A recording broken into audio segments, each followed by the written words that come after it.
আমাদের মতোই তিনিও একজন মানুষ ছিলেন, মুসল্লি ছিলেন, নামাজি ছিলেন। তিনি আজ এই বাড়িতে নেই। তিনি এই ঘর ছেড়ে, এই গ্রাম, এই মহল্লা,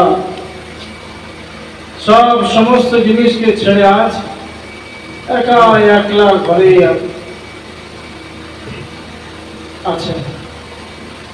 আমার আপনারও সময় একদিন হবে ভাই, যেদিন আমিও থাকবো না, আমার মতো আপনারাও থাকবেন না। আমাকে, আপনাকে, সকলকে চলে যেতে হবে। কিন্তু এই দুনিয়া ছেড়ে আমি আপনি যে যাব, মোহতারাম বুজুর্গ আর দোস্ত, এই কথাটার উপরে আমার আপনার বিশ্বাস নাই যে দুনিয়া ছেড়ে চলে যাব। মন তো বলে এখন কিছুই হবে না, এখন মরবই না, যে এখন বেঁচে রইলাম, বেঁচেই থাকবো, কিছু হবে না।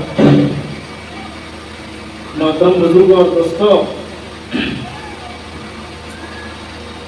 এরকম কত রাজবীর আর রাজদার মানুষ, তারাও মনের তামান্না আকাঙ্ক্ষা তাদেরও এরকম ছিল যে আমরাও আছি, এই দুনিয়া ছেড়ে আর যাচ্ছি না। তাদের মনের বিশ্বাস এরকমই ছিল। তাছাড়া কি দুনিয়াতে জান্নাত আর বানায়? দুনিয়াতে এত মাল একঠা করে, এত দুনিয়ার পেছনে মানুষ ছুটে, সারাদিন মানুষ এই দুনিয়ার পেছনে পাগল পাগল পাগল হয়ে আছে। এই দুনিয়ার পেছনে পাগল, যার কেউ নাই সেও পাগল, আর যার আছে অনেক সে তো পাগল হবেই রে ভাই। একজন নয়জওয়ানকে তো আজ 2-3 সপ্তাহ থেকে দেখতেই পাওয়া যায় না। তারাও এই দুনিয়ার পেছনে কি পাগল। আচ্ছা, যারা মসজিদ, মাদ্রাসা, মাকতাবের সাথে সম্পর্ক নাই, তারা মানে ঠিক আছে, কিন্তু যারা ব্রাদারান ইসলাম নামাজি, 5 ওয়াক্তের নামাজ পড়ে, তারাও দেখি 1-2 সপ্তাহ নাই, তাদের দেখতেই পাওয়া যায় না। তো মোহতারাম বুজুর্গ আর দোস্ত,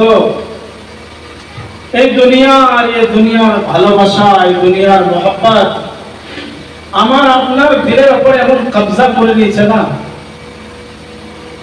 যে মানুষ তাদেরকে মসজিদের কথা বললেই, দিনের কথা বললেই, মসজিদে আসার কথা বললেই মন মেজাজ 7 আসমানের উপরে চেপে যায়।